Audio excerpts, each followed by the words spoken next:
Okay, welcome everyone. Thank you for joining us. And just for notification, we are recording so we can share this with those that were not able to attend. I'm excited about the conversation we're going to have today. This is our second in a series that we launched in partnership with what was then AED and is now AREA, the Albuquerque Regional Economic Alliance. So I'm very happy to have our partner in that again with us here today. And we're excited to also be partnering with the city of Santa Fe today. We launched this series in an effort really to begin facilitating and help contribute to facilitation of collaboration across the region. Our goal is to contribute to the competitiveness of New Mexico from a business attraction, retention, creation standpoint, and really showcase the role that universities can play in regional economic development. We can serve as partners by obviously producing great talent that we do with our students, and also though supporting research and analysis and other services that we can provide to help cultivate and feed into the workforce. Also partner with other universities, which you will see us do in forthcoming regional innovation programs as we continue to move about the state. Today we were supposed to be in the beautiful city of Santa Fe, and we, as a matter of caution and out of safety, decided to switch to Zoom. So we're very grateful though to the city of Santa Fe for all the work that led up to a plan to host us, and we will get back there one of these days. So we're excited about that. I want to take a moment and thank our team that has helped put this together for us today, including the leadership of Dr. Rob Del Campo, who leads Anderson's corporate and community engagement efforts. And then in addition, I want to turn it over to him we're going to give a very brief announcement of a new center that we are launching. And you'll hear more about it in the days to come, but it is an addition to this effort by Anderson to support regional innovation. And that is that we are launching a new center, which I think is shown on the next slide. Maybe, yes, Center for the Future of the New Mexico Economy. And I'm going to turn it over to Rob to speak a few minutes about this. It's not our feature today, so this is just a commercial, and you'll hear more about this to come and hopefully see the impact of our work in the days to come. So Rob. Great. Thank you, Dean Montoya, and thank you to everyone for tuning in and our panelists and all of that. Don't want to take away from the main attraction here, but we are excited to announce that we do have a new endeavor through our corporate and community engagement office here that we are calling, for now, and we'll probably get a fancy logo and make it very exciting here, the Center for the Future of the New Mexico Economy. The mission here is basically to be a hub to share data about how New Mexico is doing, bring critical issues to public attention, and to work with communities to tackle big problems. We really want to be a place that can be trusted, nonpartisan, give policy input, and provide an opportunity to see the interface between some of maybe the issues that are facing us, for example, things like water issues and how that impacts the economy and economic development, or crime issues, or public education, or any of these, but really with the spin toward economic development, really to be a place that can be trusted, that has the Anderson brand on it, that has the university resources behind it, and is funded by either donor directed funds or contract research. We seek to make partnerships across the state and across the university, and we already have individuals lined up from almost all of the higher education institutions across the state to be participants in this. So while UNM and the Anderson School is leading this, this is really a collaborative effort to help answer the questions that are so important to us, and really can provide input on how policy can change, how people can help, and how institutions like the ones represented today can work together to move the New Mexico economy forward. So we're really excited about it. This is really just a brief, one slide introduction to what we're doing. There's so much more to come, and we really look forward to building this out with our partners across the state. So in that spirit of collaboration, we welcome today our first panel, very distinguished individuals from across the state, and we're really excited to have here. We have three individuals who are going to talk about economic development and really about some of the opportunities that we have within the state to move things forward. So first, just by nature of him being in the first bubble here, is John Rizzo, who's the CEO and co-founder of the New Mexico Innovation Triangle. We also have Danielle Casey, who's president, again, of Albuquerque Regional Economic Alliance, area, formerly AED.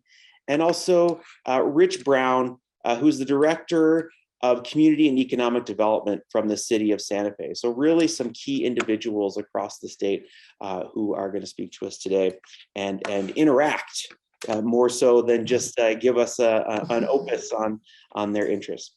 For those of you attending, thank you so much. Again, we are recording this and it will be available later because this is an interesting time and we've got a lot of different competing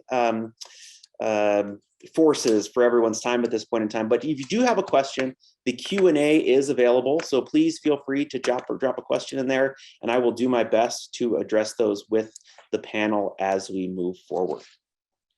So to get started, I just want to kick things off to the group here. And John, maybe we'll start with you. Give us just a little bit of an overview of what you see as the major gaps in our economic development landscape across the state. Sure. Thank you, Rob, and thanks, Mitzi, and thanks everybody for joining us today. I think if we look at New Mexico as an economy, we've got some really incredible assets. The 3 national labs, a very diverse workforce, dedicated workforce, a tremendous investment in arts and history and culture. But the challenges that we face, if we look at the states that surround us that are booming, is that we have some challenges with respect to tax policy, where it's expensive to do business here. Many people don't consider New Mexico a place to come to because it's just overlooked historically for all the wrong reasons. And I think we've taken a relatively siloed approach to economic development historically, which is changing quite rapidly with Rich and Danielle's strategy about the notion of focusing on an area or around the region rather than a specific city. So I think we need to be more integrated in our approach to economic development. There are challenges with respect to capital available to entrepreneurs, challenges with respect to are the right jobs being created locally in the state. With the pandemic, we now have an opportunity to bring companies into the state to have their employees find a better place to live and work in the war for talent, and then create a local flywheel effect of having those local companies create more jobs and so on. And so I think the gaps involve tax policy, investment capital, where do people live and work. Our education system needs to be second to none to attract people from other regions where there are really good education systems for their kids. And I think at a high level, taking a more integrated approach to all these challenges would be extraordinarily helpful for the state rather than a siloed approach. So with that, I'll pass that along to Danielle or to Rich for their comment as well. Are we going down the line, Rob? Oh gosh, always great insight and visionary comments there from John. Yeah. So I'll just try to add a little bit more flavor to that, kind of from a different perspective. Funding, we took a hard look in our strategic plan at area AED historically, and the level to which we're funding from a public and a private side in economic development efforts. And I'm not talking about LEDA and JTEP here. We seem to really fixate on those economic development incentive tools. And I will say one of the things that I've been pretty vocal about throughout my time here, arriving here in October 2020, is I noticed I at least got the perception, and perception sometimes is often reality, that when projects came into the region and were looking at us, we were leading with incentives and we were leading with, oh, it's a cheap place to be and it's really pretty and there's nice weather here. Well, through our strategic plan process, we dug into our competitiveness issues at a really deep level. And for me, it was painfully obvious that, first of all, we're not even spending the money to tell the right story from a marketing standpoint, not just locally and regionally, but nationally and internationally. So we have really got to up the ante on that, because there are amazing stories, as John alluded to, that can and should be told. We have some niche advantages that we've for some reason, kept very well hidden. I think that's critical. We haven't had the resources to really, I think, thoroughly invest in also that cold lead generation, going in front of companies, doing very deep dive industry research and identifying firms that would have a highly competitive advantage in our market and reaching out to them. So it's another little anecdote I like to share with everyone from my first few months here. There was a company moving to Texas. Someone reached out to me and said, can't believe they didn't look at us. We've got to be better than California where they're leaving from. And I said, well, absolutely. But that Texas community has a 0.5-cent sales tax supporting economic development. And they've been flying out there and calling on them for probably 5 to 10 years. I can almost guarantee it. I know how these folks operate. So I think those are really, really important pieces. Thinking outside the box also, again, is another really big piece of the puzzle that I think we need to engage in better. Looking at other markets, identifying why they've succeeded, why they've maybe failed, and then adapting those ideas for our own growth. And I say that very specifically, I from my perspective, we need to be a unique market, unique to all others. We're not looking to model or be anyone else. But you can certainly learn a lot from history and other economic successes and trends in the national economy. So that was one of the pieces that was really critical in our strategic plan work. We didn't just look at how we rank nationally in certain areas, because we look, of course, our weather is great compared to Boston, but that's not who we're competing against for business locates. That's not the market that we're competing against day to day when companies are coming in. So I'll kind of stop there. We've got a lot of other things we can dig into. So I'll hand it to Rich. Thank you, Danielle. Good morning to everyone, and thank you, Mitzi and Rob, for the invitation, and the UNM Anderson folks. I think that John and Daniel really captured a lot of what I wanted to say, and I just would add, again, a little bit of color to that. On a macro level, I think everything John was saying about integration and integrating our work is a big thing. I've been a big champion of these regional innovation triangles. And I think that we need to get on that map. If you think about the fact that people really consider us a flyover city, even though they're going to Austin, coming from San Francisco or Boston, and we have all this exciting work going on here. And I think on a macro level, if we could establish ourselves as a regional innovative hub, I think that's a good step for us to start. I also think about on a micro level that as an economic development person in a small city, I have these 3 different business categories I got to be mindful of. On the economic-based side, there is sort of, we need to recruit innovative companies, but we don't have any entitled infrastructure to shepherd them. And so I think helping with the state to help us with an entitled infrastructure to allow us to be developers, to be a part of this recruiting scene or this opportunity for people moving all over the place, remote work, et cetera, satellite offices. It allows us to be ready for that sort of thing in the state of New Mexico. I think on the entrepreneur side, I think partnering with the state to figure out maybe a state-driven venture capital fund that has low risk tolerance. The Catalyst Fund is there, but I think it needs to have a more of a lenient, I wouldn't say lenient, but more of a increased opportunity for these entrepreneurs that, women-owned, Black-owned, Hispanic-owned companies that are coming out with no capital, no access to it. And we want that entrepreneurship here in the city and the state, and I think the state could do that through this own fund with a low risk tolerance to it.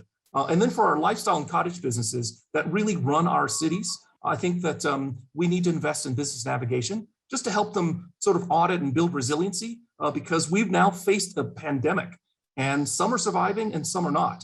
And so the reason why some aren't is because they really never had these business fundamentals to really be in a growth mode just to the place that they are. They're really mom and pop. And so I see that on a micro level as we think about the gaps in the economic development landscape. Great. Yeah, thank you guys. I think, obviously you guys see similar issues, and I think we've all seen them as well and have been trying to address them for quite a period of time. And so, the 3 of you represent, some different types of groups, right? We got Albuquerque, we got Santa Fe, which are sort of the big cities. And then what John is trying to do with Innovation Triangle, is really looking at the interface of Albuquerque and Santa Fe, and of course, Los Alamos with the significant resources they have. So Danielle, I'll turn to you first. What is the responsibility of, sort of economic developers, I guess, more in general, to work together within the state? I mean, it might seem obvious, and we always talk about collaboration, but we don't, I think people try, but it doesn't always work out that way. Is the system too focused on competition? And, maybe how do we get past some of those barriers? Sure. Thanks for the question, Rob. Well, I'm very happy to report while it's not something that the larger community everyone sees every day, I have gotten that question: why aren't people working better together? Why aren't you working with the state? We are. I've never gone more than 3 days without talking to the state economic development department or the New Mexico partnership. We are working collaboratively among this region in a big way.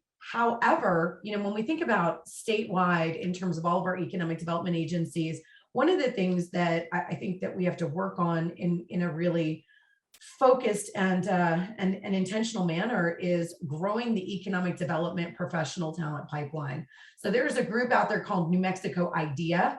I sit on the board of this group, and it is an association, just a professional association of economic developers across the state. And we talk all the time. We have monthly board meetings. We talk about policy initiatives.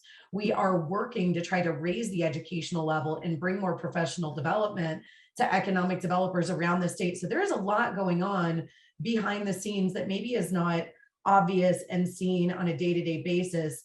So I'm really excited about that. And I want to tout that because I think there is a little bit of a misconception there. However, there's a reason I also very, very intentionally worked with my board of directors, and out of our strategic plan was born this very, very clear need to rename our organization to AREA, to really demonstrate and underscore the fact that we are regionally serving. When I was recruited to the market, the recruitment brochure and AED's material, and if you went into the website, everything said we serve the 4-county region, we serve the MSA, because businesses are choosing markets and economies. Businesses are not choosing, micro borders or local government borders among regions. They are looking at markets first and foremost. And a good friend of mine who's a national site selection consultant who I brought into our board retreat last fall wrote a book, and one of his 10 tenets in that book is market regionally and then sell locally.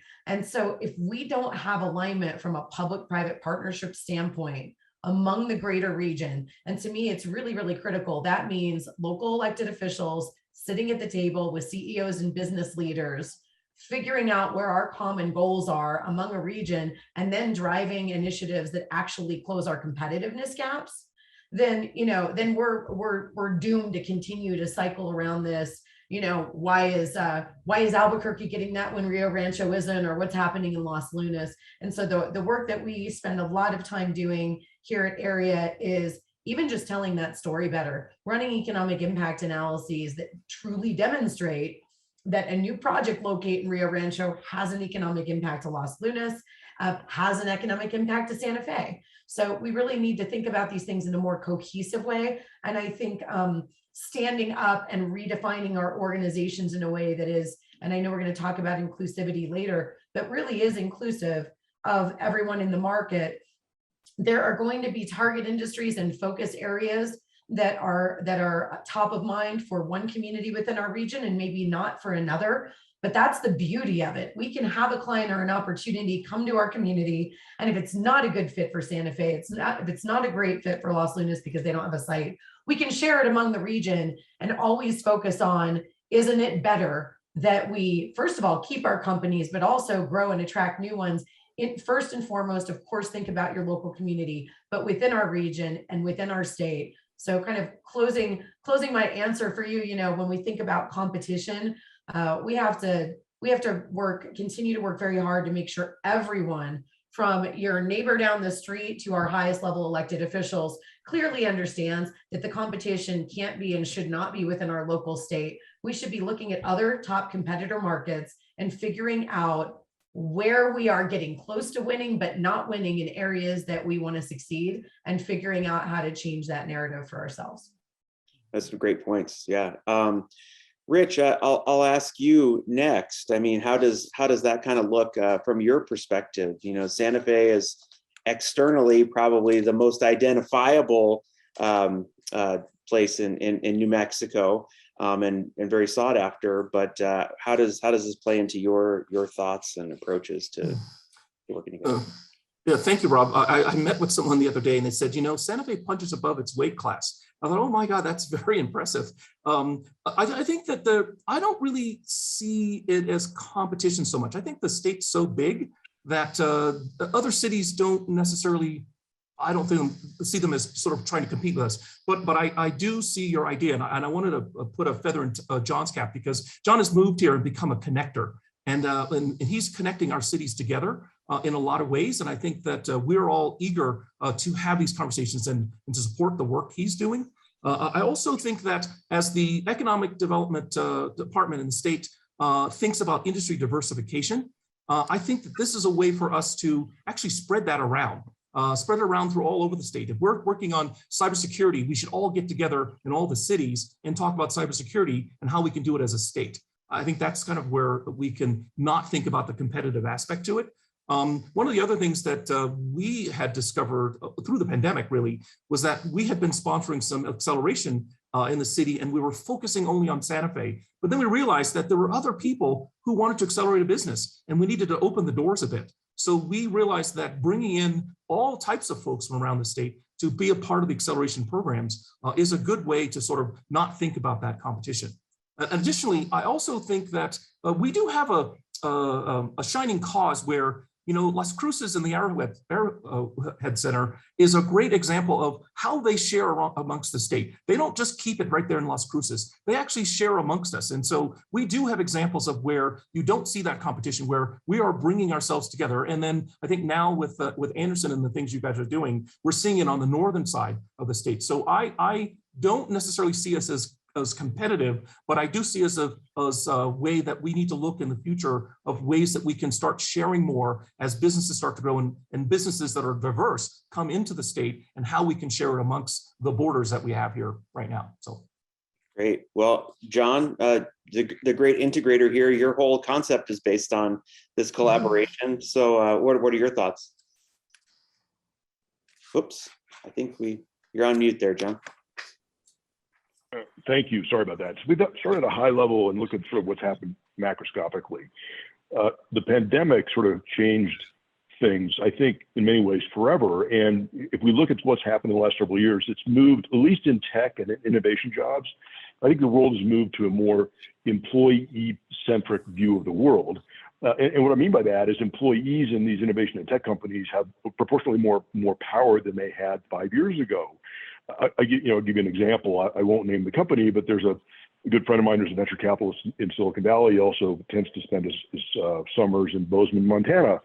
The leader of a very large tech company group moved to Bozeman because of the pandemic. And his company said, well, it's time for you to come back to corporate headquarters. I'm not going to name the headquarters and where it is, but the guy said, well, I don't think so. And his employer decided, well, we'd rather not lose this person who runs this very large group, so let's just set up a satellite office in Bozeman. And now they're hiring 50 people in Bozeman to do this tech work. And if we think about New Mexico in general in that context, my point of view is that we've got so many incredible assets in this state.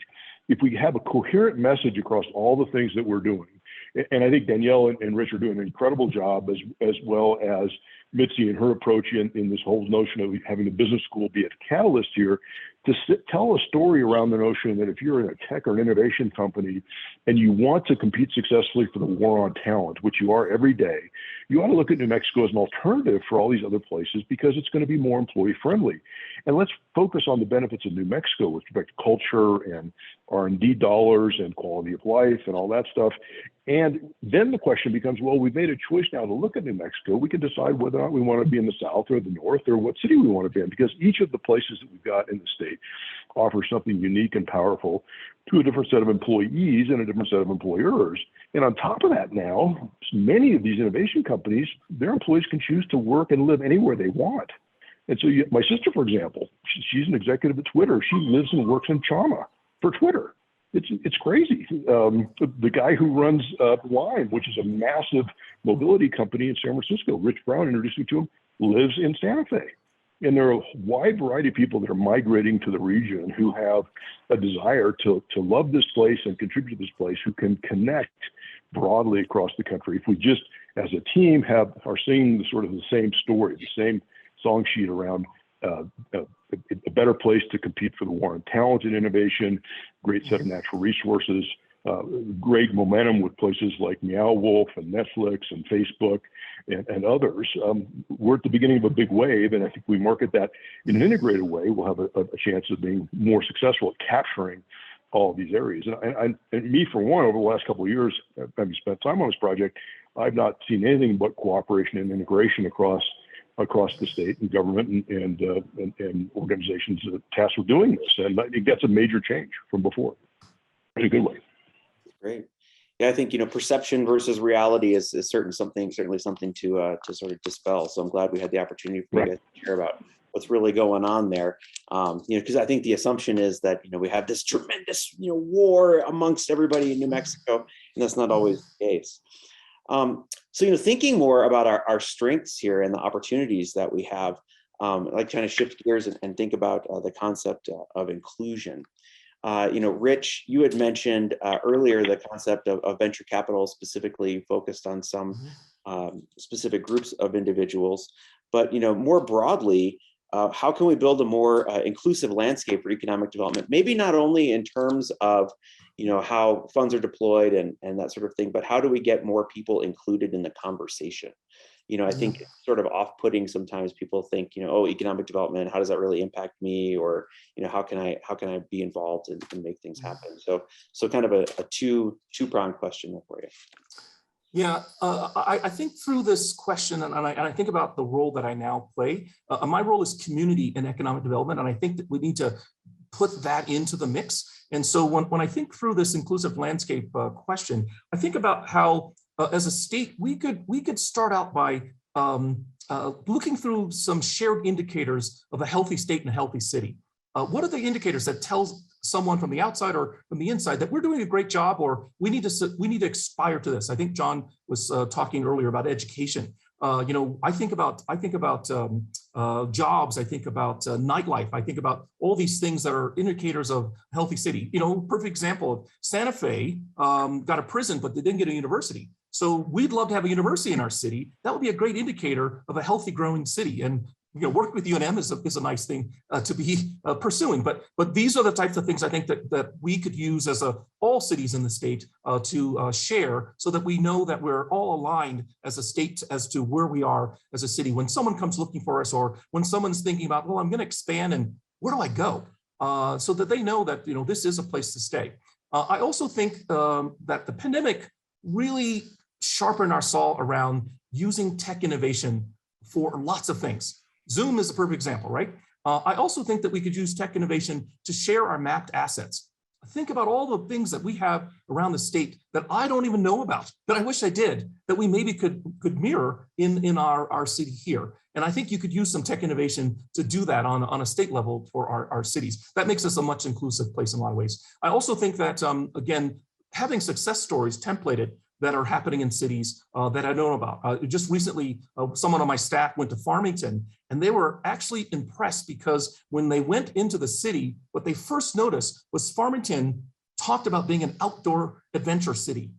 And I always thought of it as, oil and gas next to the border. But these are sort of success stories that it would be great to share this around so that we know that here's a success idea that might be able to be shared someplace else and makes us more of a cohesive a state of cities that are thriving.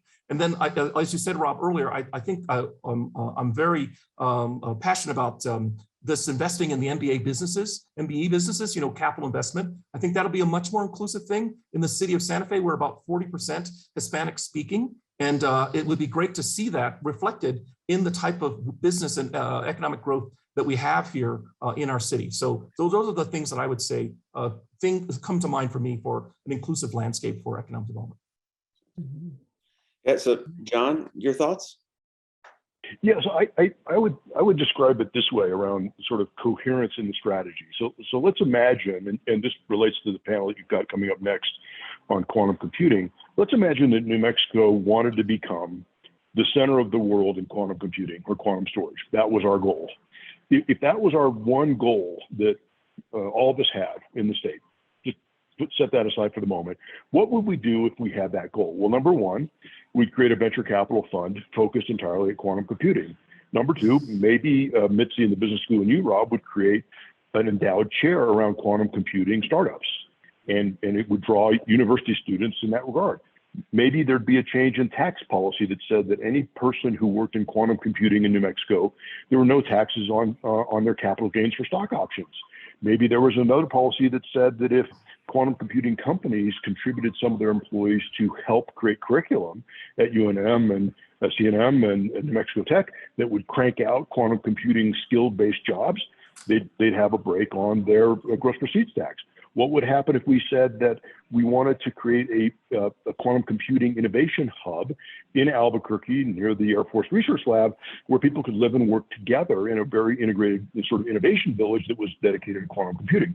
So if we were to take that approach and say we want to own this sector and build an integrated program with respect to economic development, tax policy, education, and so on, then we'd have enough critical mass in a very narrow area to move the needle, rather than spreading peanut butter over this massive problem that is hard to get a handle on. So if we said, let's take that approach, very coherent, very integrated across tax policy, real estate, economic development, education, and so on, and we got that flywheel running, and then let's do another one around immersive entertainment. Meow Wolf already sort of owns that whole immersive entertainment category in Santa Fe. What would happen if New Mexico became the hub of immersive entertainment innovation? And step and repeat that idea across states. We win these little battles one step at a time and infuse capital in these new market economy areas and grow that way. So that's an example that sort of plays off the integration, the community, the inclusion, and target it in a very specific way. Great. Love it. Well, let me piggyback on both of your comments. This is wonderful stuff. So based on your comments, John, I agree completely. And I think this is the key piece on finding something that we can be very, very good at, laser focusing on it, and not being afraid to be the best at that and really charge forward in a significant way, and avoiding this.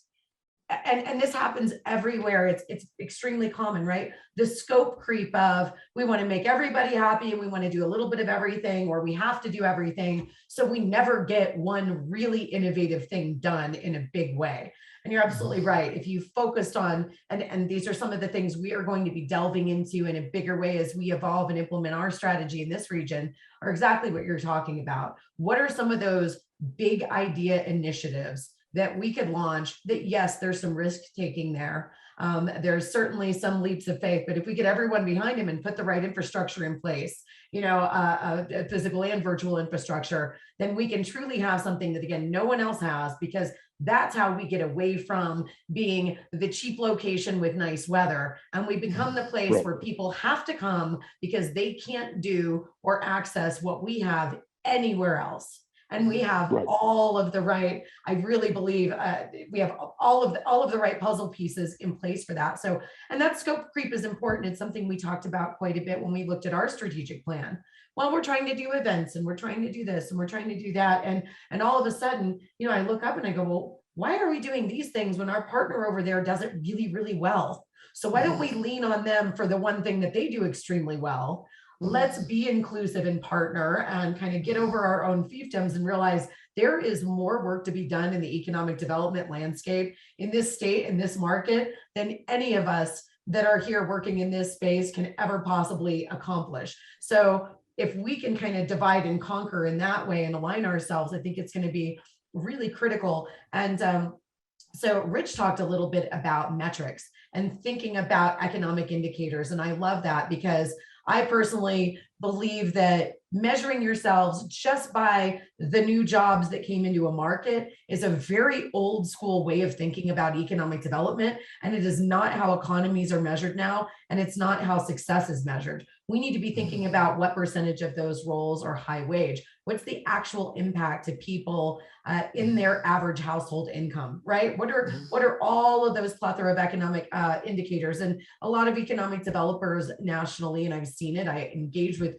many of them through my board role with the International Economic Development Council, but it's scary because now there's an accountability to something that you can't directly impact, right? But if we can educate folks in the community and help them understand that if the work that we're doing is driving the economy forward, those indicators will move forward in a significant way.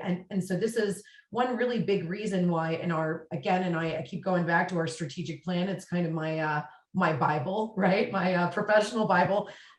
But we even changed our mission statement. Our former mission statement mentioned that our organization, attracted and grew jobs to the region. And I'm like a broken record saying this, yes, that's one of the things we do, but it's not why we do it.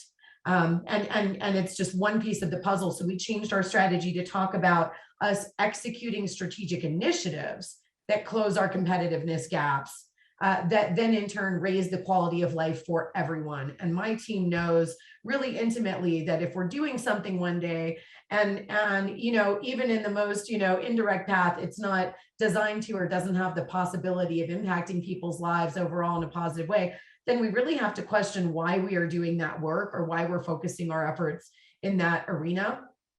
So to that end, we are also retooling our entire organizational structure to give ourselves more capacity to stand up advisory councils that are going to advise areas, board of directors, and our staff on initiatives and actually engage professionals and leaders in the community. So for example, we are standing up a competitiveness council.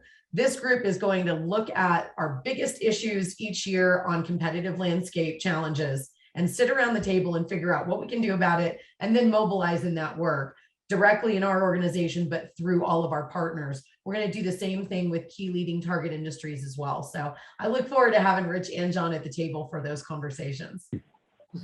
Great. Well, it seems like inclusion actually is sort of an underlying concept that really has been part of all of the discussion that we've had today. So in that vein, just remind our group of folks that's joining us today, please feel free to drop anything in the Q&A if you have any questions, and we'll get it to our team here. I guess that's one of the downsides of not being in person is people just can't jump in with the questions, but we didn't have to, Rich at least didn't have to leave his house. So that was that's a bonus. So moving on to sort of a culmination of all of our discussion here, so thinking about the greatest needs of our economic development ecosystem and thinking about the help that federal, state, local government does do. I mean, I don't think we want to minimize the impact of all of the help we have from all the different incentives and all the different funding and all that sort of stuff. If we can wave a magic wand, what are the top 3 things that maybe aren't on the table right now that could really make a tremendous impact and change on the landscape of what's going on in New Mexico? And at the risk of hearing more about tax policy, I'll turn it over to John first. well, so I think 3 things. Clearly, we have an opportunity in the state to both capitalize on this change in hiring and work location because of COVID.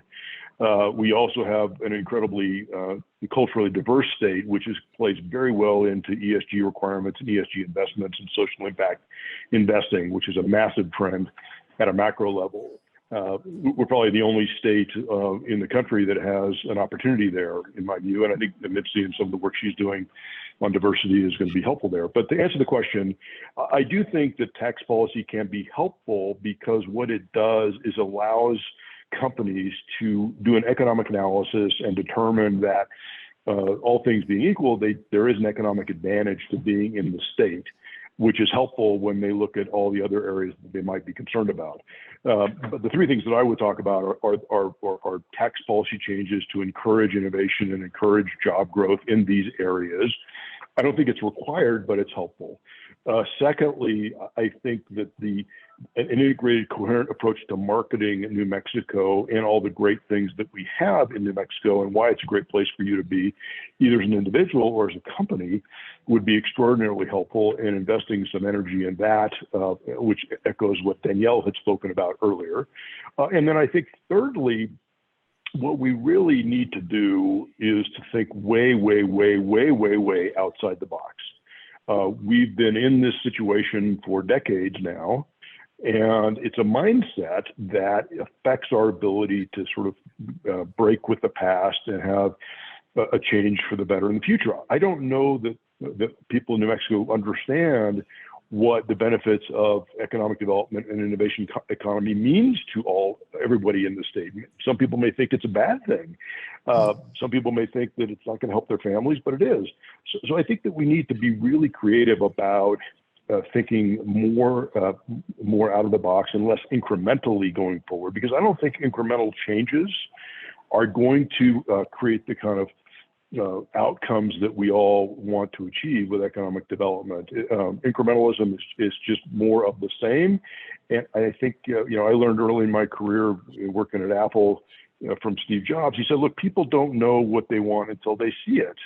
And incrementalism doesn't allow us to create something new and different. We've got to think out of the box to do so. So I think those are the three areas. One is getting a little bit of assist to sort of help with tax policy to give us an economic edge. Number one. Number two, think way outside the box. And number three, market what we've got and play to the strengths of New Mexico, because we've got unique assets here that nobody else has. So those are the three things I'd focus on. Yeah, I think those are great points, John. I mean, I think obviously I'm joking about tax policy there because it is a really important piece to the entire puzzle. But so that educational campaign of letting people know, that this is a good thing, that there's value here, is something I know people really bang their head against the wall about a lot. So Danielle, your thoughts? Yeah. And just to add on to that educational campaign, one thing we can use help on going forward, that group New Mexico idea that I mentioned, as well as some other partners we have in the state, actually do economic development training. We did a session for legislators at the end of the year last year, and we just need to keep driving awareness of that and getting people to attend and participate, because we walk them through, kind of soup to nuts, the whole practice of economic development and those impacts. But you can't go in and sit in that for 3 days and become an expert. It really has to continue to permeate and become normal day-to-day rhetoric. It's like branding, right? You're successful when somebody says what you want them to say about you when you're not even in the room or around, right? When you start hearing your own talking points back, without your instigation. So I'll kind of talk just on 3 quick things from the perspective of a regional group that receives inquiries directly from national site selection consultants and businesses. And I will tell you, I have never seen a pipeline as intense, busy, and as many large-scale project opportunities that we've been responding to in the last 3 months at any other time in my career, truthfully. And when I talk to colleagues around the country, they're seeing this as well. We had 4 on-the-ground site visits from national clients between Thanksgiving and Christmas. That is unprecedented. It's crazy. So here's my problem. I've got no shovel-ready sites that are really, truly ready to go to hand them, especially if it's a large-scale manufacturing facility. Now we have a couple of sites that have moved forward and are doing some really wonderful things. So we're getting close. We do not have a state-level sites readiness program, and we don't have one coordinated among our greater region where we identify properties and then proactively get them infrastructure ready even before we have an end user. And I can tell you, 20 years in the Phoenix market, that's why they've got millions and millions of speculative space going up right now. That's why they've got cranes in the air, because they spent 15 years getting ready from an infrastructure standpoint, having local government work to proactively get, water, wastewater, sewer in the ground, figuring out creative ways of paying back developers for infrastructure that they had to front the cost on. So that is absolutely critical. We can, and again, I think we have to mobilize in creative ways to do that. So, again, funding is another really important piece. But when I talk about the infrastructure piece and the site readiness, it's also process. So it's not always necessarily state legislation, but we need to adopt the fastest processes for getting development through the pipeline and approved than anyone else. And you can do that at a local level in every single community in the state. I've also seen that as well. And so we really, though, have to be frank and honest with ourselves and look at our timelines and our approvals and see how well we're stacking up against other markets. Because even if a company looks at Greater Albuquerque or New Mexico and says, gosh, that's the place I want to be, it's amazing. You're telling me it's going to be, 28 months for me to get up and running, but I can go over to Texas or over to Arizona and it's going to be 19. It's not even a question, even if those markets are slightly more expensive. Time is money in a very, very big way. And then the last piece I'll add in that's tied to our efforts that we will be, again, continuing to grow in the future on target industries. And I think this does tie into what John's talking about. Think outside the box, pick something really, really creative. When we've looked at our industry sectors, and we have goals for how far we need to grow in terms of job growth and high wage job growth to reach some economic milestones to where we see that we're more competitive than the 0.7% job growth rate we saw between 2015 and 2020. You can look at our target industries and you can run numbers against that to say, all right, here's how many jobs we need to create in 5 years. Here's the wages we need to attract. We need a 20-year funded strategy for developing, retaining, and attracting talent statewide that aligns with those industries of the future. So when a company walks in the door and says, how are you going to help me with talent? We do an amazing job. Again, unbelievable job at reacting to companies that come in that say, I need 400 people trained for XYZ. We deliver that all day long exceptionally. What we need to be delivering is something to them that says, here's the plan we already have in place. We already know what you need, and we already have a mechanism for funding it and standing up those programs to achieve our goals. That would be mind-blowing. That's why Virginia won HQ2. So let me add to this real quick, Danielle, as well. That's really interesting. If you look at ESG and diversity requirements and remote work and broadband, New Mexico could offer tremendous value add to companies who want to improve their ESG scores in the Fortune 500, which are tracking this and they're hiring a more diverse workforce. And that workforce can be rural.